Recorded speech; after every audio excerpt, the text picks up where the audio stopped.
Hello everyone, I'm Sophie and I'm currently at Kechara Forest Retreat, Bentong, Malaysia. And this is the book that I'll be sharing from, Tales My Lama Told Me. This is by Pastor David Lai. And the tales within are told by our Guru, His Eminence the 25th Sam Tuku Rinpoche. And today I'll be reading from chapter 13, Childhood Buddhas, page 117. And before that, let's go to a scene. And these were the pictures that Rinpoche drew when he was very young. Right, chapter 13, Childhood Buddhas. There is a general presumption that a person's childhood starts as an infant.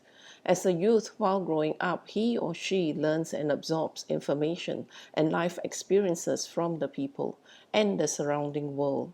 In fact, from the moment of their births, newborn infants do not really start with a clean slate, despite what most people believe. In the Buddhist view, we carry with us the fruits of our previous lives' action. Hence, some children grow up to be talented musicians, artists, businessmen, and even lamas. The following story is an enduring tale of Rinpoche's childhood, which is presented below in Rinpoche's own words, and it makes for a rather compelling reason to believe in previous lives. I can't believe that I still have all these childhood drawings of mine. I thought they were lost after all these years. Just looking at these colorful pencil drawings brings back a lot of memories. These are among the things I have kept since I was a child. They must have been in my bag when I ran away from home as I hitchhiked across the United States from New Jersey through to New York, finally arriving in Los Angeles. Like most children, I drew a lot when I was growing up in America. I drew blue Vrajadhara Buddhas, green Taras, orange Manjushris, and even a golden robed Lama Tsongkhapa, freehand all the time. I would win art contests with some of these masterpieces, but winning was not the reason I drew them. It has been so long that it has been so long since I made this paper Tara pendant that I have forgotten all about it. I think when I made it, I must have been around 12 or 13 years old. At that time, I was living in Howell, New Jersey. I remember drawing and coloring this green Tara and wrapping plastic all over it. I wanted to make sure that the pendant would last. I even tied a long string to it so people could wear it like a necklace. I made these pendants like this so that when people travel, I could give it to them and they would be protected. I remember believing very strongly that the Buddha would protect them, although I was just a kid. Nobody told me to do it, and nobody really put that in my head. I just felt very strongly that I had to do it. I used to make many Manjushri and Tara pendants to give away to people. It was a lot of work drawing them with my little hands and then wrapping them up with saran wrap and sticking tapes all over each one. I would make a lot of these pendants and give them out to people who basically just threw them out. You're crazy. I'm not going to wear that weird green god, they would tell me. This was, after all, America, and very few people knew anything about the Buddhas. I would also make some, especially for my cousins. They would take them and reluctantly thank me. Our family was Kalmyk, Mongolian, so my cousins still had some respect for the Buddhas.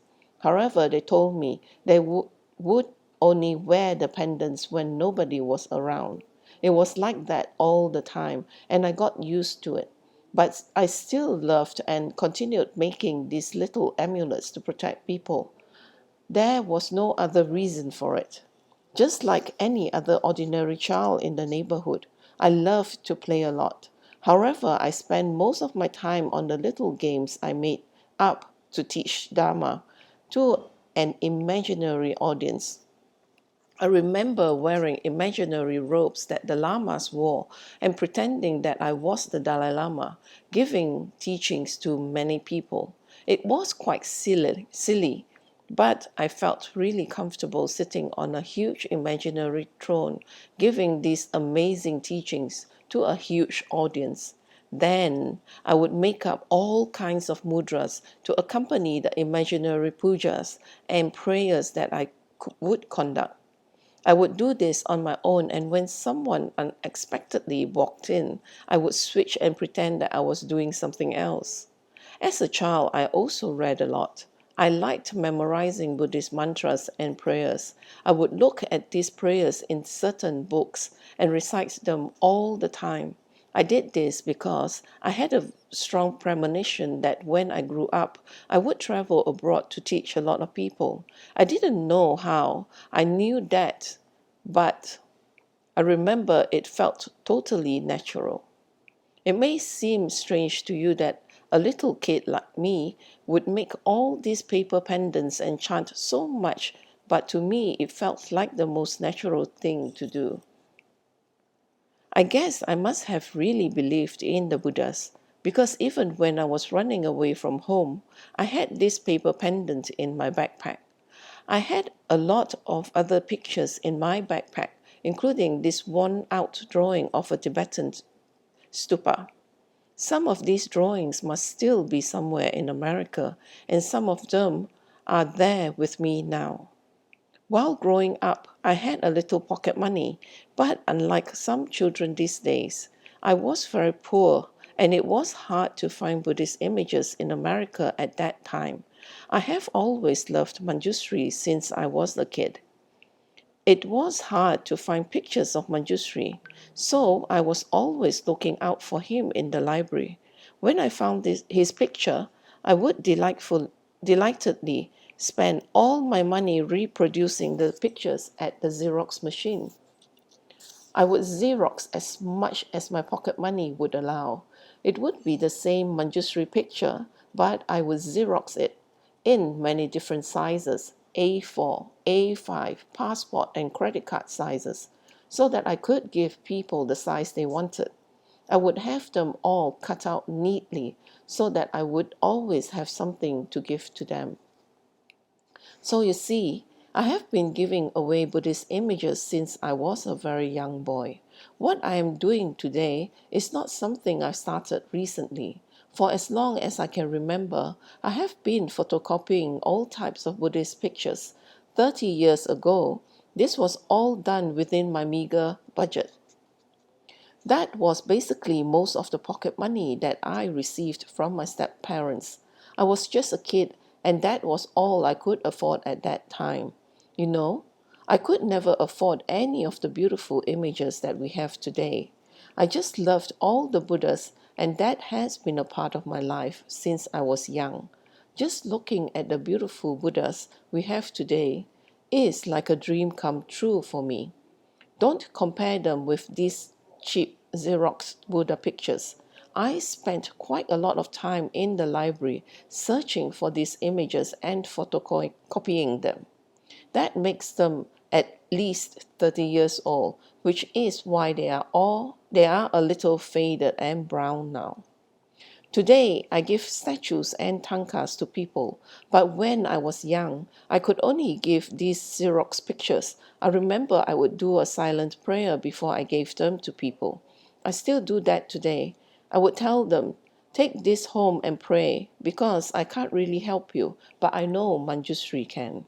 I gave away a lot of Manjushris because I really loved him so much. I was so little then, but I would do this all the time. Besides Manjushri, I really love Guru Rinpoche a lot. I remember I would recite Guru Rinpoche's mantra all the time, and I also gave out a lot of his images to people. Another favorite was Avalokiteshvara, and I still have some of the images that I used to give out to people. It may look cheap now, but remember, it was all I could afford at that time.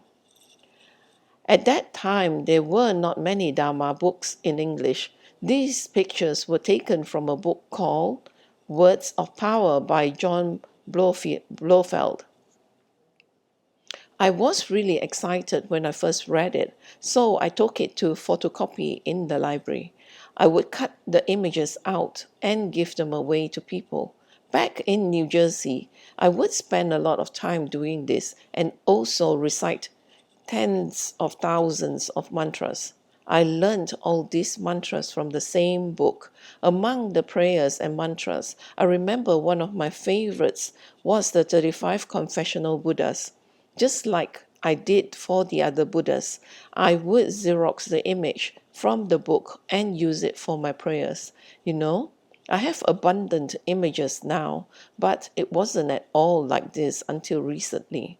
Now it's a smorgasbord, and Buddha images are just everywhere.